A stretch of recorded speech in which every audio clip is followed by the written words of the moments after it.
সকালবেলায় ঘুম থেকে উঠে রেডি হয়ে গেছি, দেখতেই পাচ্ছ। আর আজকে সকালের পরিবেশটা প্রচণ্ড মনোরম ছিল, কারণ এখনও অবধি কোনো রোদ ওঠেনি।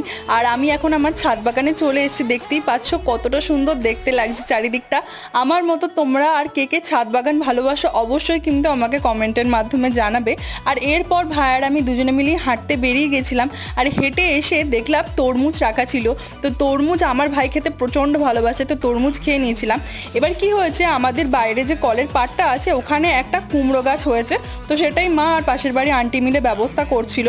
আর তারপর নিচে এসে দেখি গুগু এসে শুয়ে আছে, তো গুগু ঘুমাচ্ছিল, তো ওর সাথে একটুক্ষণ খেললাম।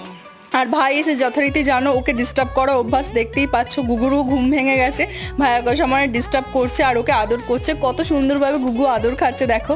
এরকম ছোট্ট ছোট্ট বাচ্চা কুকুরের সাথে খেলতে কার কার কে কে ভালোবাসো অবশ্যই কমেন্টের মাধ্যমে জানিও। আজকের মতো বাই, দেখা হচ্ছে কালকে একটা নতুন মিনি ব্লগ নিয়ে।